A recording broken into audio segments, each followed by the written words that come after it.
Guna meningkatkan mutu pendidikan di Aceh Tenggara, pemerintah daerah melalui Universitas Gunung Loser menyelenggarakan seminar pendidikan dan kerjasama dengan Universitas Sumatera Utara. Dr. Buhari SPOG selaku Ketua Yayasan Pendidikan Gunung Loser menjelaskan dirinya sangat mendukung kegiatan yang bertujuan untuk meningkatkan mutu pendidikan di Aceh Tenggara. Hal itu diucapkannya saat memberi kata sambutan pada seminar pendidikan yang bertemakan menggali potensi dan bakat sumber daya manusia dengan tujuan peningkatan mutu pendidikan di Aceh Tenggara di era 4.0 yang berlangsung Jumat 29 Juli 2002 di Gedung Serbaguna Kampus UGL Kutacani yang diikuti sekitar 200 peserta yang terdiri dari mahasiswa, guru penggerak, dan tenaga pendidik di Kabupaten Aceh Tenggara.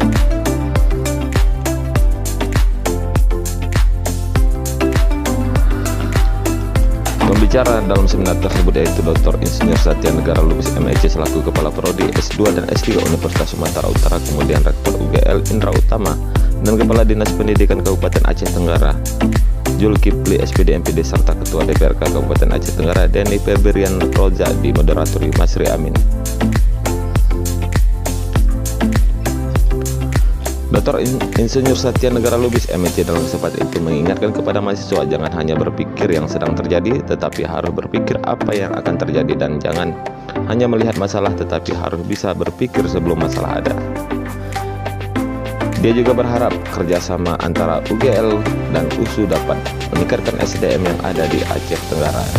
Sementara Kepala Dinas Pendidikan Kabupaten Aceh Tenggara Haji Zulkifli yang juga sebagai narasumber mengatakan, kurikulum merdeka yang kita jalankan saat ini merupakan salah satu bentuk perubahan di bidang pendidikan yang bersifat positif karena perubahan itu wajib. Apabila tidak berubah maka tidak akan jadi seorang orang besar. Tentu perubahan itu harus dasar dengan SDM yang sesuai, karena tidak mungkin pemikiran sarjana sama dengan magister, doktor, apalagi profesor, ungkapnya. Sementara itu, Ketua DPRK Aceh Tenggara Denny Febrian Roja menyampaikan ucapan apresiasi setinggi-tingginya kepada pemerintah daerah melalui Bupati dan Wakil Bupati, Sekretaris Daerah Kabupaten Aceh Tenggara. Dalam hal ini telah membangun kerjasama S3 dengan Sekolah Pasca Sarjana USU dengan pemerintah Kabupaten Aceh Tenggara terkait dengan penelitian Tridharma, universitas, dan hal-hal lain. Kedepannya akan didukung mahasiswa-mahasiswa dan stakeholder dinas yang terkait di Aceh Tenggara. Dia melanjutkan, kita mengharapkan hasil dari kerjasama ini segera ditindaklanjuti hingga bukan hanya selesai ditandatangani dalam sebuah kesepakatan, hingga kami dari Dewan Perwakilan Rakyat akan mendorong dalam hal penganggaran untuk kegiatan pembangunan. Dia juga mengatakan inisiator Bapak Haji Salim Fahri ketika bertemu dengan PJ Gubernur Aceh untuk melanjutkan pembangunan Jalan Kutacani Langkat. Akan dibangunnya proyek dari Kutacani ke Langkat itu bagaimana perkembangan menurut Bapak, pengetahuan Bapak ini? Ya, terima kasih. Yang pertama ini inisiator dari Bapak Haji Muhammad Salim Fahri, yang menyampaikan kepada Bapak Gubernur Aceh ketika Pak PJ baru dilantik 3 hari, mengatakan bahwa ada dulu cita-cita masyarakat Aceh Tenggara di bawah kepemimpinan Pak Sanu membuat program Jalan Kutacani Langkat. Ada 5 manfaat urgensi pentingnya Kutacani Langkat terbangun. Yang pertama, sektor ekonomis, memangkas harga-harga transportasi barang masuk dan keluar Aceh Tenggara sehingga meningkatkan petani-petani kita, terjadilah pendapatan ekonomi, terjadi pengembangan wilayah. Yang kedua adalah sebagai jalan alternatif untuk bencana. Jika jalan di Medan tertutup karena bencana, gaya luas tertutup, maka ada jalan alternatif yang lebih dekat. Yang ketiga yaitu jalur menjangkau Aceh. Jika ada terjadi konflik masyarakat di Aceh, khususnya di Aceh Tenggara, maka mudah menjangkaunya, ada jalan alternatif.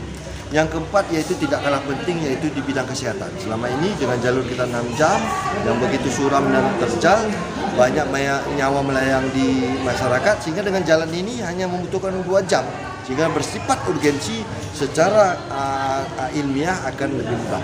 Yang kelima tidak kalah penting yaitu membuka akses pariwisata kita ke Aceh Tenggara, sehingga akses pariwisata kita yang indah ini mudah diakses karena para turis ini baik mancanegara maupun lokal tidak mau dalam perjalanan lebih dari 1 sampai 2 jam. Ini gagasan Pak Salim Fahri. Kita bangga punya sosok Pak Salim Fahri yang menyuarakan aspirasi kita di tingkat nasional. Hormat diberi untuk Pak Salim Fahri. Kira-kira menurut Bapak sebagai Ketua DPR, kira-kira berapa persen ini bisa goal, Pak? Begini, kalau kita lihat cara Ahmad Gandhi, kita punya pikiran dulu. Hari ini progres berjalan. Kalau dikaji presentasinya itu masih jauh. Karena ini akan masuk dalam program strategis proyek nasional. Yang pertama dari gagasan, hari ini muncul sudah ada surat Bapak Gubernur kepada Menteri Kesehatan, Menteri Lingkungan Hidup, Menteri PU, dan Menteri Kehutanan. Lingkungan Hidup, Menteri PU, dan Menteri Kehutanan, Menteri Pertanian. Yang kedua, surat itu sudah Bapak Gubernur dan sudah dilakukan tetap mata.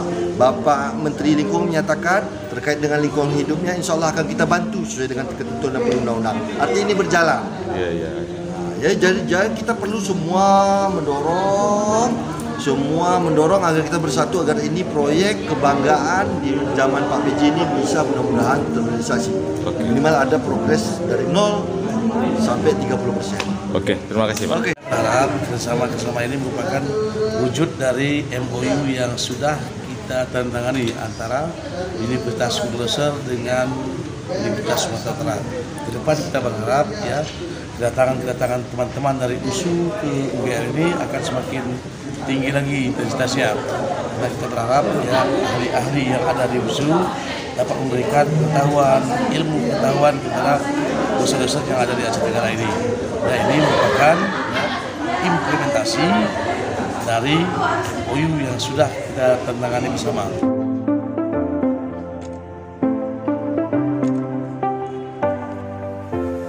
Saya pula Agara News on TV melaporkan dari Kota Cani, Aceh Tenggara.